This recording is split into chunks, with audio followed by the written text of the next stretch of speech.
ቦታው አዲስ አበባ በተለምዶ 5 ኪሎ ተብሎ ከሚጠራው አካባቢ ከኢትዮጵያ ብሔራዊ ሙዚየም ጀርባ ከሚገኙት ጥንታዊ መንደሮች አንድ ትልቅ መኖሪያ ቤት ግቢ ውስጥ ነው።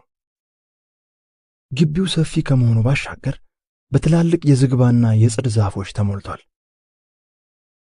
ውስጡ ባለ አንድ ፎቅ ጥንታዊ ቤት ይገኛል። ቤቱ ረጅም ዕድሜ እንዳስቆጠረ ያስታውቃል።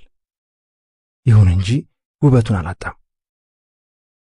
ግቢው ውስጥ ቀለሟ ነጭ የሆነች ፔጆ መኪና ቆማለች።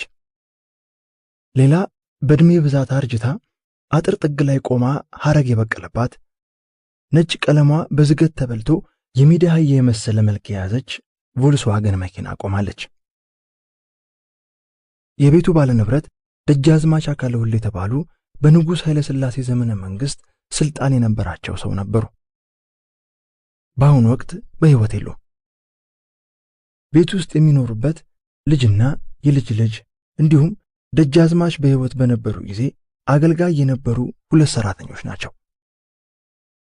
በአንዱ መኝታ ክፍል ውስጥ የደጃዝማች አካለ ወልድ ብቸኛ ልጅ የሆነችው የሺህ አረጊቱ አልጋ ላይ ተኝታለች። ዕድሜዋ 50ዎቹ ውስጥ ነው።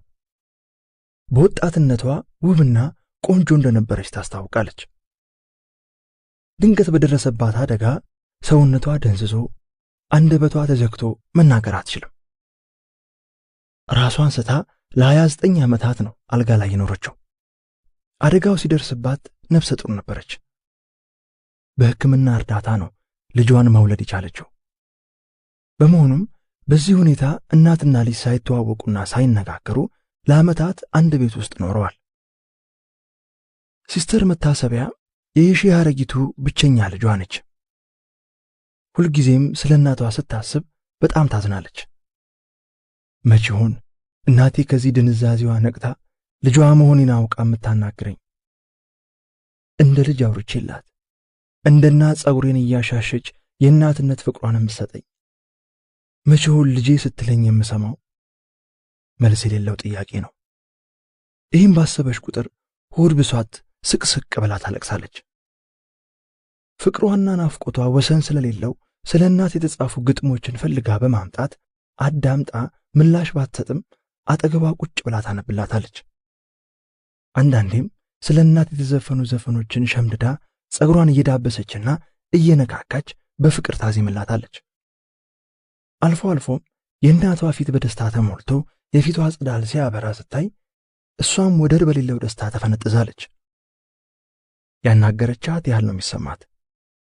ይሄ የሁል ጊዜ ተግባሯ ነው። አይሰለቻትም። ከዚህ በልጥ ግን እናቷን በጣም የሚያስደስታት ጥላሁን የተባለው ሰራተኛቸው ማታ ማታ ሰክሮ ወደ ቤት ሲመጣ በቁጭትና በእልህ ተሞልቶ የመሐሙድ አህመድን የሺህ አረጊቱ የተሰኘውን ዘፈን መዝፈን ሲጀምር የደስታ ጽዳል ፊቷን ሞልቶ ሕያው መሆን ትጀምራለች። ያኔ የእሷም ደስታ እጥፍ ይሆናል። ከዘፈኑ ጋር ያላት ቁርኝት ምን እንደሆነ አይገባትም። ከስሟ ጋር መመሳሰሉ ይሁን ወይ ለእሷ የተዘፈነላት ይሁን አታውቅም። በተደጋጋሚ ለዚህ ጥያቄ ምላሽ ለማግኘት ጥላሁንን ለማናገር ጥረት አድርጋለች።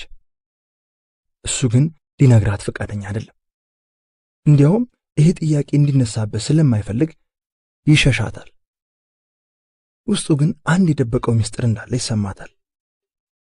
ግን ሁሌም ሰክሮ በመጣ ቁጥር ይህንን ዘፈን ማንጎራጎር ይጀምርና በቁጭትና በእልህ ተራግሞ ወደ ቤቱ ገብቶ በሩን ይዘጋል። ይሄ የሁል ጊዜ ተግባሩ ነው። ዛሬ መታሰቢያ ከስራዋ መልስ ቢጃማዋን አድርጋ ከእናቷ አጠገብ ተቀምጣ የአማርኛ እትም የሆነውን የሪፖርተር ጋዜጣን እያነበበች ነው። በሙያዋ ነርስ ስትሆን ጥቁር አንበሳ ሆስፒታል ነው የምትሰራው። ዕድሜዋ 29 ደርሷል። ቆንጆና እጅግ የተዋበች ናት። ይህንን ውበቷን ከእናቷ የወሰደችው ነው። በእርግጥ አባቷም ቆንጆ እንደነበረ ሰምታለች፣ በሕይወት ባይኖርም። እሷ ከመወለዷ በፊት ነው የሞተው። በምን እንደሞተ አታውቅም። ይህም ጥያቄ እንደ እናቷ ሕመም ሚስጥር ነው። ያሳደገቻት ዘርፌ የተባለች የእናቷ ሞግዚት የነበረችና ከቤተሰቡ ጋር ለረጅም ዓመታት የኖረች ሴት እንዲሁም ጥላሁን የተባለ የቤተሰቡ አገልጋይ ናቸው። አያቶቿ በሕይወት ስለሌሉ እንደ እናትና አባት ሆነው ያሳደጓት እነሱ በመሆናቸው የምታያቸው እንደ እናትና አባቷ ነው። ዘርፌ በአሁኑ ሰዓት 60ዎች ውስጥ የገባች አሮጊት ሆናለች። ደጃዝማች በልጅነቷ ይፋት ከሚባል አካባቢ አምጥተው ነው ያሳደጓት። እስካሁንም ቤተሰቡን በታማኝነት እያገለገለች ነው። በቤተሰቡ ውስጥ ያላት ተሰሚነትም ከፍተኛ ነው። ጥላሁንም በተመሳሳይ እንደ ዘርፌ በልጅነቱ አንኮበር ከሚባል አካባቢ ነው ደጃዝማች አካል ወልድ አምጥተው ያሳደጉት። ካደገም በኋላ የቤተሰቡ ታማኝ አገልጋይ ሆኗል። ይሄው አሳዳሪዎቹ በሕይወት ባይኖሩም ታማኝነቱን ሳያጠፍ በእነርሱ እግር ተተክቶ ኃላፊነቱን እየተወጣ ይገኛል። ዕድሜው ገፍቷል። ወደ 70ዎቹ ተጠግቷል። ፊቱ ተሸብሽቧል። ጸጉሩ ጥጥ መስሏል። ስለሚበሳጭ ብስጭቱን ለመርሳት መጠጥ ይጠጣል። የሚጠጣው መጠጥ ሰውነቱን እየጎዳው ተጎሳቁሏል። መታሰቢያ ይሄ ድርጊቱ ሁሌም ያሳስባታል። መጠጥ መጠጣቱን እንዲያቆም ብዙ ወትውተዋለች። እሱ ግን ሊሰማት ፈቃደኛ አይደለም።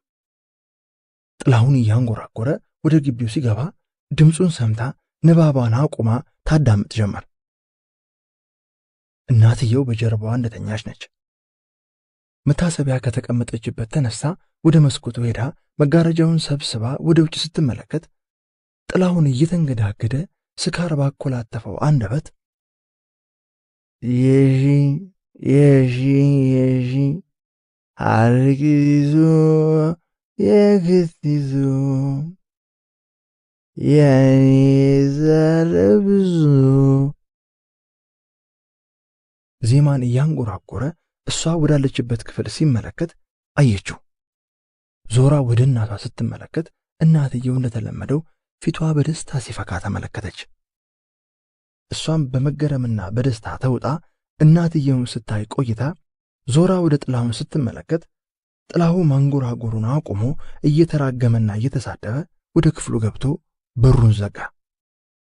የመስኮቱን መጋረጃ መልሳ ወደ እናቷ ሄዳ ያ በደስታ የተዋበውን የእናቷን ፊት ቆማ ቁልቁል ስትመለከት ቆይታ ግንባሯን ስማት ወደ ቦታዋ ተመልሳ ተቀመጠች። በዚህ ዘፈንና በእናትየው መካከል ያለው ምስጢር ምን እንደሆነ የማወቅ ፍላጎቷ ጨምሮ በጉዳዩ ላይ በደንብ ማሰብ ከጀመረች ቆይታለች። በእርግጥ የጀመረችው ጅማሮ አለ። ከዶክተር ናትናኤል ጋር ተነጋግረው የእናቷን መንስኤ ለማወቅ የሕክምና ምርመራ ጀምረዋል። ዶክተር ናትናኤል በጥቁር አንበሳ ሆስፒታል የስነ አእምሮ ሐኪም ነው። በሙያው ለረጅም ዓመታት ሰርቷል። መታሰቢያ ስለ እናቷ ሁኔታ በነገረችው ጊዜ በጣም ነበር ያዘነው። ክፍል 2 አርብ ጠዋት ሲስተር መታሰቢያ ወደ ሥራ ለመሄድ ተዘጋጅታ ስትጨርስ እናቷን ለመሰናበት ወደ መኝታ ክፍሏ ሄደች። ወደ ክፍሉ ስትገባ እናቷ እንደተኛች ነው። ጎንበስ ብላ በርህራሄና በፍቅር ስሜት ተመልክታ ጉንጯ ላይ ስማት ተሰናብታ ከክፍሉ ወጣችና ወደ ኩሽና ሄደች። ኩሽና ውስጥ ዘርፌ ሲሊንደር ላይ ጥዳው የነበረውን ማንቆርቆሪያ ውሃው መፍላቱን ስታውቅ አወረደችና ሲሊንደሩን አጠፋችው። አጠገቧ በነበረው ጎድጓዳ ሳህን ላይ የፈላውን ውሃ የተወሰነ ቀንሳ በላዩ ላይ ቀዝቃዛ ውሃ ጨምራ እየበረዘችው እያለ ሲስተር መታሰቢያ ኩሽና ደርሳ ዘርፍዬ መሄዴ ነው ሰላማዊ ብላ ለስንብት ጉንጯን ሳመቻት። አሜን አንቺም ሰላማዊ ልኝ እኔ ቆንጆ አለቻትና በእናትነት ፍቅር ወታ ካይኗ እስክትሰወር ተመለከተቻት። ሲስተር መታሰቢያ ግቢ ውስጥ ቆማ የነበረችውን ነጭ ፔጆ መኪናዋን አስነስታ ወደ ጥቁር አንበሳ ሆስፒታል ሄደች። ዘርፌ የበረዘችውን ውሃና ትንሽ ፎጣ በመያዝ የመታሰቢያነት ወደተኛችበት ክፍል ገባች። ውሃና ፎጣውን ጠረጴዛ ላይ አስቀምጣ የተኛችውን የሺ አረጊቱን በእናትነት ፍቅር ተመልክታ እንደምን አደርሽልኝ እርግቤ አለችና አልጋው ጠርዝ ላይ ተቀምጣ በአንድ እጇ ጸጉሯን እየዳበሰች ፎጣውን አንስታ ውሃ ውስጥ ነክራ ፊቷን እየጠራረገች ታጸዳላት ጀመር። ሲስተር መታሰቢያ ጥቁር አንበሳ ሆስፒታል ደርሳ መኪናዋን አቁማ ከምታውቃቸው የሆስፒታሉ ሰራተኞች ጋር ሰላምታ እየተለዋወጠች ቢሮዋን ከፍታ ገባች። ክፍሉ ጸርቶ ተስተካክሏል። ጠረጴዛዋ ላይ የታሸገ ፖስታና ቀይ አበባ ተቀምጧል። ቦርሳዋን ጠረጴዛው ላይ አስቀምጣ ፖስታውን አንስታ ገላብጣ ተመለከተችው። ከላዩ ላይ የተጻፈ ነገር የለውም። ስትቀደው የተጣጠፈች ወረቀትና አንድ ፎቶግራፍ አገኘች። ፎቶግራፉ ላይ የራሷንና የአንድ ወጣት ምስል ተመለከተች። እርሷ የነርስ ልብሷን እንደለበሰች፣ ወጣቱ የህመምተኞችን ልብስ ለብሶ የቀኝ እጁን የእሷ ትከሻ ላይ አድርጎ በሌላኛው እጁ ደግሞ ከእንጨት የተሰራ ክራንች ተደግፎ የተነሱት ፎቶ ነው። ፎቶግራፉን መቼ እንደተነሳች አስታወሰች። በ1991 ዓመተ ምህረት በኢትዮ ኤርትራ ጦርነት ጊዜ የበጎ ፈቃድ አገልግሎት ለመስጠት ወደ ባድመ ሄደችበት ጊዜ ነበር። ፎቶግራፉን ስትመለከት ቆይታ ጠረጴዛው ላይ አስቀመጠችው። የተጣጠፈችውን ወረቀት ዘርግታ ወንበሯ ላይ ተስተካክላ ተቀምጣ ማንበብ ጀመረች።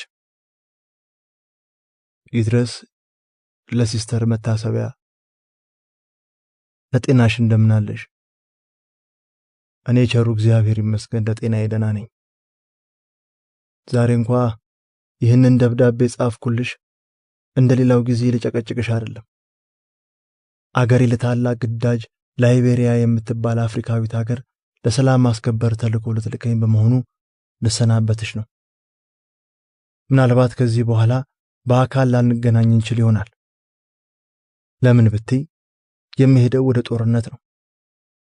በጦርነት ውስጥ ደግሞ መሞትም መትረፍም ሊያጋጥም ይችላል። ይህንን ደግሞ አንቺም ታውቂያለሽ። ትዝ ይልሻል እኔና አንቺ እንዴት እንደተዋወቅን? በ1991 ዓመተ ምህረት ኤርትራ ኢትዮጵያን በወረረችበት ጊዜ ነበር። እኔ ሀገሬን ከወረራ ለመከላከል ባድመ ላይ በተደረገ ዘመቻ የተሰለፍኩበት፣ አንቺ ደግሞ የሕክምና ሙያዊ ግዴታሽን ለመወጣት ጦርነቱ ቀጠና አካባቢ ባለው ሆስፒታል ውስጥ አገልግሎት እየሰጠሽ ነበር። በወቅቱ ባድመን ከጠላት ለማስለቀቅ በተደረገ ከባድ ውጊያ እግሬ ላይ ተመትቼ ስለቆሰልኩ ለሕክምና አንቺ ወዳለሽበት ሆስፒታል መጥቼ እየፈሰሰ የነበረውን ደሜን ለማቆም ስታደርግ የነበረው ጥረት አይረሳኝም። ያቺ አጋጣሚ ነበረች ያገናኘችን። በሆስፒታል በቆየሁበት 2 ወራት ውስጥ በጣም ተግባብተን እየተቀራረብን ስንሄድ እኔ በፍቅርሽ ወደኩ። አንቺ ግን የፍቅር ጥያቄ ልትቀበይኝ ፈቃደኛ አልነበርሽም። ብዙ ጥረት አደረኩ፣ ሳይሳካልኝ አንቺም የቆይታ ጊዜሽን ጨርሰሽ ወደ አዲስ አበባ ተመለሽ። ሲተኛ ድኜ ከሆስፒታል ከወጣው በኋላም አንቺ ወዳለሽበት አዲስ አበባ መጥቼ በተደጋጋሚ ሽታሽን ለማግኘት ብሞክርም እንደተለመደው ፍቅሬ ልትቀበይኝ ፈቃደኛ አልሆንሽ። ጫማውንም ማጽራት ፈተና ሆኖበት በጣም ነው ያዘንኩት። ምሳሌ 5 አንድ የሕግ ተማሪ የፍትሐ ብሔር ሕግ የሚባለው መጽሐፍ ላይ ኢየሱስ ጌታ ነው ብሎ በመጻፉ ምክንያት ሌላኛው የክፍል አጋሩ ለምን የመንግስት ንብረት ላይ እምነትን የሚገልጽ ጽሑፍ ትጽፋለህ ሲለው አይ መጽሐፉ የግሌ ነው ገዝቼው ነው እንዳለውና ክላስሜቱ ከት ብሎ ስቆ ከመቼ ጀምሮ ነው ጉራጌ ለመጻፍ ሳንቲም የሚያወጣው ብሎ ሙድ እንደያዘበት ወዘተ። ብሔርን ወይም ብሔረሰብን የሚመለከቱ ገጠመኞች እዚህ ላይ ካልተገቱ ማለቅ የላቸውም። ተማሪዎቹ ገጠመኛቸውን ሲያወሩት እጹብ የሚያስብል ነው። ኢትዮጵያ ውስጥ ዩኒቨርሲቲ ውስጥ ይሄና ሌሎች እዚህ ለመጻፍ የሚያስቸግሩ ነገሮች ያጋጥመዋል። ምናልባት አሁንም እያጋጠሙ ይሆናል።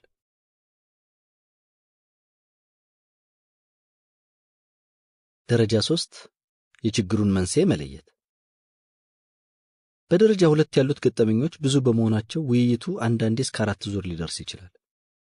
ደረጃ 2 እንዳለቀ በደረጃ 2 ላይ ተነስተው በነበሩ ጉዳዮች ላይ ውይይቱ ይቀጥላል። በደረጃ 3 የውይይቱ ዋና ጭብጥ እንዲህ እንድናስብ፣ እንዲህ እንድንናገርና እንዲህ እንድንጋጭ ያደረጉንና የሚያደርጉን ምንድናቸው የሚሉ ጉዳዮች ናቸው። ከላይ በተጠቀሱት ጉዳዮች ላይ እንደሚከተለው ሐሳቦች ይነሱና ጥልቅ ውይይት ይደረግባቸዋል። በመጀመሪያው የመንግስት ፖሊሲ ነው የሚሉ ብዛት ያላቸው ተሳታፊዎች አሉ። መንግስት ብሔርተኝነትን አብዝቶ ማቀንቀኑ የችግሩ ምንጭ እንደሆነ ይገልጻሉ። አንዱ ለምሳሌ ያነሳውን መጥቀስ ተገቢ ነው። ታስታውሱ እንደሆነ HIV ወደ ሀገራችን እንደገባ ሰው ሁሉ እንዲፈራ ለማድረግ HIVን አስመልክቶ የሚሰሩ ፕሮግራሞች በሙሉ እጅግ አስፈሪ ነበሩ። HIV ያዘ ማለት በዚህ ምድር እንዳንተ የተረገመ ሰው የለም እንደማለት አድርጎ ሚዲያ ሁሉ ሰበከ።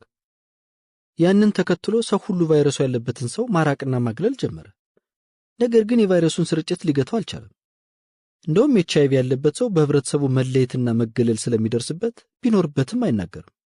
ለሌሎች ብዙ ሰዎች እያዳረሰ ስርጭቱን ይባስ ለመቆጣጠር አዳጋች አደረገው። ከዛ እንደገና መገለልና መድሎ ይቁም እየተባለ በየዓመቱ መፈክር እየተዘጋጀ በዓል እየተከበረ ስንትና ስንት ጥረት ተደረገ። ነገር ግን መጀመሪያ በማህበረሰቡ የተሰራጨው መረጃ የሚያሸብር ስለነበር በቀላሉ ከሰው አእምሮ ውስጥ ማውጣት አልተቻለም ነበር። የኢትዮጵያ መንግስት ነገርም ተመሳሳይ ነው። ስልጣን ላይ ያለው አካል የብሔር ጭቆና አለ ብሎ ተነሳ። እሱን በማህበረሰቡ ሕሊና ውስጥ ከበቂ በላይ ሰገሰገ። አሁን ተመልሶ ኢትዮጵያዊነት ቢል አንድነት ቢል የሚሰማው ጠፋ ብሎ የተናገረበት ሁኔታ በማስታወሻ ተመዝግቦ ይገኛል። በእርግጥ እያንዳንዱ ተሳታፊ የሚናገረው ሐሳብ ይጻፍለታል እንጂ እንዳለ ሁሉም ተሳታፊ ሐሳቡን ይገዛዋል ማለት አይደለም። ለምሳሌ ከላይ በተጠቀሰው ሐሳብ ላይ የተለየ ሐሳብ የያዙ ተሳታፊዎችም ነበሩ። እንዲሁም ከመነሻው መንግስት በሕገ መንግስቱ መግቢያ ላይ ዓላማው አንድ የፖለቲካና የኢኮኖሚ ማህበረሰብ መፍጠር እንደሆነ ገልጿል የሚሉም ነበሩ። እያንዳንዱ ክልል የራሱ ሰንደቅ ዓላማ፣ የራሱ ሕገ መንግስት ወዘተ ሊኖረው አይገባም ያሉ እንደነበሩ ሁሉ ክልሎች የራሳቸው ሰንደቅ ዓላማ መኖራቸው በአሜሪካ ግዛቶችም የተለመደ ነገር እንደሆነ የሚከራከሩም ነበሩ። ዋናው ነገር እያንዳንዱን የችግሩን ምንጭ ለመለየት ቁጭ ብለው እየተደማመጡ መነጋገራቸው ነው። ሁለተኛው እንደ ችግር ምንጭ የተነሳው ቤተሰብ ነው። ቤተሰብ ልጆቹን ወደ ትምህርት ቤት ሲልክ ከነገሌ ብሔር ጋር አብረህ እንዳትውል፣ አብረህ እንዳታድር፣ በፍጹም ተሳስተሽ ከነገሌ ብሔር ጋር ፍቅር እንዳይዝሽ ብለው አስጠንቅቀው የሚልኩ ወላጆች እንዳሉ በውይይት ወቅት ተነስቶ ነበር። አንዱ ገጠመኙን ሲያወራ አዲስ አበባ ዩኒቨርሲቲ ሲገባ አማርኛ በፍጹም አይችልም ነበር። ከምዝገባ ጀምሮ ልዩ ልዩ ነገሮችን ለማስፈጸም ተቸገረ። 1 ዓመት ሙሉ ከትምህርት ጋር እየታገለ ቋንቋውን ለመደ። በክረምቱ የእረፍት ጊዜ ቤተሰብ ጋር ሄዶ ታናሽ ወንድሙን መከረ። አማርኛ ቋንቋ ኢትዮጵያ ውስጥ እስካለ ድረስ ይጠቅማል። ዩኒቨርሲቲ ስትገባ እንደኔ እንዳትቸገር ቢያንስ በአማርኛ ክፍለ ጊዜ በስርዓት ተማር። እኛ መምህርት ስትመጣ በመስኮት እየዘለልን ፎርፈን መጨረሻ ላይ ጉዳት እንጂ ጥቅም አላገኘንም እያለ ቢመክረው ወንድሙ አልሰማ ይሏል። ደጋግሞ ለመንገር ሲሞክር ታናሽ ወንድሙ ለአባታቸው ተናግሮ እንዲገሰጽ አስደረገው። ዩኒቨርሲቲ እንድትማር የላክን የአማርኛ ቋንቋን አስፈላጊነት ለወንድም እንድታስተምረው ነው እንዴ ብለው አባት ገሰጹት። ነገሩ በዚህ አበቃ። ሶስተኛው ችግሩ ምንጭ ራሱ ወጣቱ ራሱ ተማሪው እንደሆነ ብዙዎች በውይይት ወቅት ያነሱታል። እኛ የከፍተኛ ትምህርት ተቋማት ተማሪዎች እንደመሆናችን መጠን ከማህበረሰቡም ይሁን ከመንግስት የሚመጣን አላስፈላጊ ጫና በእውቀት መመከትና ማስተካከል ሲቻል እንዲሁም የባሰ ነገሮችን በማጦስ ለግጭትና ብጥብጥ ስለምናውል እኛ ተማሪዎችም ጋር ትልቅ ችግር አለ። አብዛኛው ተማሪ ከትምህርቱ ውጭ ሌላ ነገር አያነብም። ስለዚህ ክሪቲካል ቲንኪንግ፣ ኢሞሽናል ኢንተለጀንስ፣ ሂስትሪ አይነት ነገሮችን በጥሞና አያነብም፣ አይመረምርም፣ አያስተውልም ወዘተ በውይይቱ ወቅት የተንሸራሸሩ ሐሳቦች ነበሩ። አራተኛው ችግሩ ምንጭ ዩኒቨርሲቲው ነው። ዩኒቨርሲቲው እዚህ ላይ የተነሳበት ጉዳይ ሰራተኞችን በሚገባ ስልጠና እንዲያገኙ አላደረገም ወይም ብቃት ያላቸውን ሰራተኞችን አልቀጠረም በሚል ነው። ከሰራተኞች ጋር በተያያዘ ገጠመኞች የነበራቸው ተማሪዎች ገጠመኞቻቸውን ሲናገሩ ነበር። ለምሳሌ ምሳሌ 1 በማደሪያ ህንጻዎች የቴሌቪዥን ማሳያ ሰፋ ያሉ ክፍሎች አሉ። አንድ ሰሞን ኢቲቪ 1፣ ኢቲቪ 2፣ ኢቲቪ 3 የሚባሉ ቻናሎች ተከፍተው ለተማሪው መጨቃጨቂያ አንድ ተጨማሪ ነገር ሆነው ነበር። ስለሆነም ፕሮክተሮቹ የቴሌቪዥን መርሃ ግብሮችን መመልከቻ ፕሮግራም አወጡ። ከዚህ እስከዚህ ሰዓት አማርኛ፣ ከዚህ እስከዚህ ሰዓት ትግርኛ፣ ከዚህ እስከዚህ ሰዓት ኦሮምኛ የሚል ማስታወቂያ ተለጠፈ። አንድ ቀን በሴቶች ዶርም አለመግባባት ተፈጠረ። አንዲት ጉልበተኛ ተማሪ ያለ ፕሮግራሙ ቴሌቪዥኑን እሷ ወደምትፈልገው ቀየረችው። በዚህ የተበሳጩ ተማሪዎች እየጮሁ ፕሮክተሯ ጋር ሄደው ይንጫጩባታል። ከእንቅልፏ የተቀሰቀሰችው ፕሮክተር ቀስ በሉ፣ በዚህ ሌሊት በወፍ ቋንቋችሁ አትንጫጩብኝ አለች። ከዛ በኋላ ምን ይወራል? የተሰበሰቡት ተማሪዎች የማን ነው የወፍ ቋንቋ የማን ነው የሰው ቋንቋ በማለት ግቢዋን በአንድ እግሩ አቆሟት። ወሬው በብርሃን ፍጥነት የወንዶች ዶርም ደረሰ።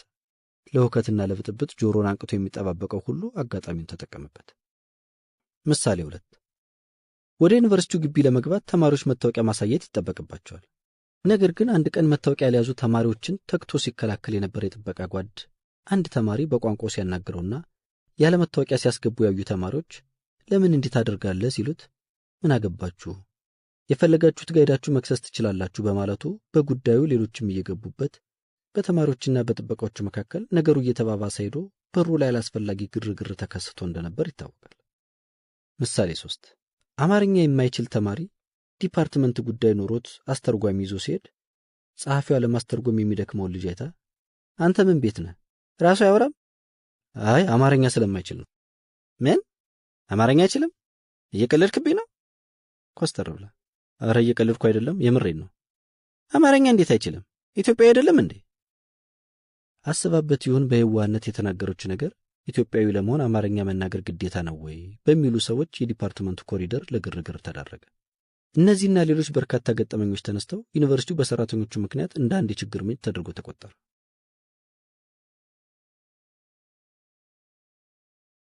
ደረጃ 4 መፍትሄው ምን ይሁን? በደረጃ 3 የችግሩ ምንጭ ከተለየ በኋላ ደረጃ 4 የመፍትሄ ሐሳቦች የሚሰነዘሩበት ነው። ከመንግስት ጋር በተገናኘ ያሉትን ነገሮች በፓናል ውይይት መልክ እየቀረቡ ከከፍተኛ የመንግስት ኃላፊዎች ጋር ውይይት እንዲካሄድ ይደረጋል። ቀደም ሲል የተገለጹት የፓናል ውይይት ርዕሶች የተመረጡት ከነዚህ ውይይቶች ነው።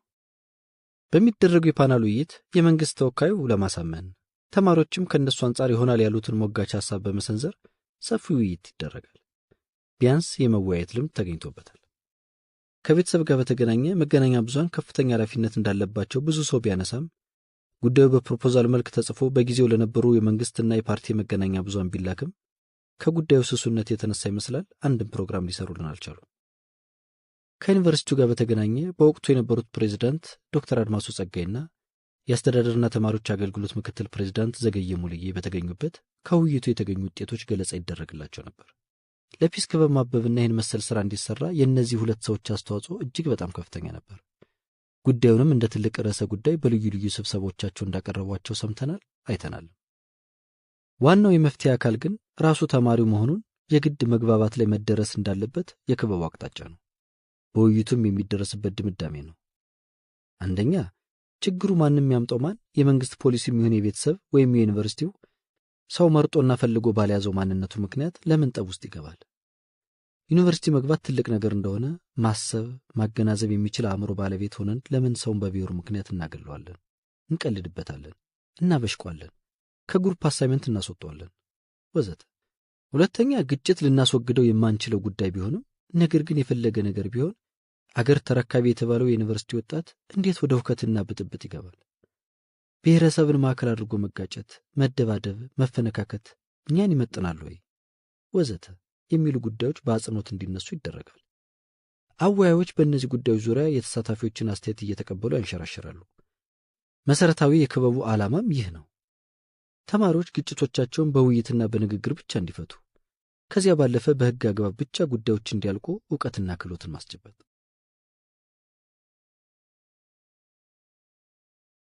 ደረጃ 5 ማጠቃለያ። በደረጃ 5 የማጠቃለያ ፕሮግራም ብዙ ጊዜ የሚደረገው ዓመቱን ሙሉ ደረጃቸውን ጠብቀው በተደረጉት ውይይቶች የተነሱ ዋና ዋና ጉዳዮችን ሁሉም ተሳታፊዎችና የዩኒቨርሲቲው ከፍተኛ የሥራ ኃላፊዎች በተገኙበት ማቅረብ ነው። የምስክር ወረቀት ይሰጣል፣ የማስታወሻ ፎቶም ይነሳሉ ወዘተ። በዚህ መልኩ ነበር ፒስ ክበብ ስራዎችን ሲሰራ የነበረው። አሁን ያለው የሰላም ሚኒስቴር ከመቋቋሙ በፊት ሰላም ክበብ በተወዳጁ ዩኒቨርሲቲ ውስጥ ተመስርቶ ያን የመሰለ ስራ ያከናውን ነበር። በእርግጥ ከአዲስ አበባ ዩኒቨርሲቲ ውጭ በሌሎች ጥቂት ዩኒቨርሲቲዎች ፕሮግራሙን ለማስጀመር ጥረት ቢደረግም እንደ አዲስ አበባ ዩኒቨርሲቲ ውጤት እንዳላመጣ በ5 ሌሎች ዩኒቨርሲቲዎች የሥራ ጉብኝት ባደረግንበት ወቅት ለመረዳት ችለናል። በአዲስ አበባ ዩኒቨርሲቲ ክበቡ ውጤታማ እንዲሆን ያገዘው ክበቡ ከሌሎች አደረጃጀቶች ለምሳሌ ከተማሪዎች መማክርት ጋርም ሆነ ከማንኛውም የፖለቲካ እንቅስቃሴ ጋር እንዲቀላቀል አለመደረጉ፣ በወቅቱ የነበሩ አመራሮች ዓላማውን ተረድተው ክበቡ በፋይናንስ እንዲደገፍ ስላደረጉትና የክበቡ አመራሮች በሳሎችና የተግባር ሰዎች መሆናቸው ነው። ክበቡ በዩኒቨርሲቲው ውስጥ ሰላም እንዲሰፍን ትልቅ እገዛ እንደነበረው በዛን ወቅት የነበሩ ሁሉ ያስታውሱታል። ብዙ ግጭቶች ወደ ብጥብጥ ደረጃ ሳይደርሱ በተማሪዎች አሸማጋይነት ይከስሙ እንደነበር በውይይቶች ላይ ይነሱ ነበር እንጂማ በየቀኑ በጥቃቅን ነገሮች የተነሳ ጠብ ያለሽ በዳቦ ይሉ የነበሩ ሞገደኞች የሚያስነሱት ግጭት ስንትና ስንት ጉዳት ባደረሱ ነበር። ከሁሉ በላይ ክበቡ ያበረከተው ትልቅ ጥቅም በወጣቱ ዘንድ የመነጋገርና የመወያየት ባህል እንዲዳብር ማገዙ ነው። ብዙ ተማሪዎች ምስክርነታቸውን ሲሰጡ ወደ ዩኒቨርሲቲ ከመግባታቸው በፊት ተሸክሞት እንደመጡት የጥላቻ መርዝ ኃይለኛነት እዚህ የሰላም ክበብ ውስጥ ቁጭ ብለው መነጋገር መቻላቸው ለራሳቸው ጭምር ይገርማቸው ነበር። የማስታውሰው አንድ የቀድሞ የክበቡ ፍሬ አሁን በጋዜጠኝነት ዓለም ያለ አንድ ወዳጄ ድሮ ከመጣውበት አካባቢ የጎጃም ሰው ሲባል እጅግ ክፉ አድርጌ ስል ነበር። በመጨረሻ ላይ በፒስ ክበብ ያገኘኋቸው የጎጃም ልጆች ቤስት ፍሬንዶች ሆኑ። ያለኝን አረሳም። ከአንድ አካባቢ የመጡ ልጆችም በኢትዮጵያ ሰማይ ስር እነሱ ብቻ ለብቻቸው ታርጌት ተደርገው የተጨቆኑ ይመስላቸው እንደነበር፣ ነገር ግን የሌሎችንም ታሪክ ሲሰሙ ለካ ሁላችንም ነን የሚል መንፈስ እንደፈጠረባቸው በፕሮግራሙ ማጠቃለያ ምስክርነት ሲሰጡ ከነበሩ ልጆች መካከል ሰምቻለሁ። ከነሱ ውስጥ አንዱ በነቀምት ዩኒቨርሲቲ አስተማሪ እንደሆነ ከማህበራዊ ሚዲያ አይቻለሁ። ክበቡ ከዩኒቨርሲቲ አልፎ ለሀገር ያበረከተው አስተዋጽኦ ቀላል የሚባል አይደለም። በርካታ በክበቡ ውስጥ በተሳታፊነት፣ በአወያይነት፣ በስራ አስፈጻሚነትና በአሰልጣኝነት ያለፉ ልጆች ዛሬ በልዩ ልዩ ቦታዎች ሀገራቸውን እያገለገሉ ይገኛሉ። የሕግ ሰዎች፣ ጋዜጠኞች፣ ደራሲያን፣ የዩኒቨርሲቲ አስተማሪዎች፣ ዲፕሎማቶች፣ ስራ አስፈጻሚዎች፣ አክቲቪስቶች፣ እነዚህ ሁሉ በህሊና ይመጣሉ።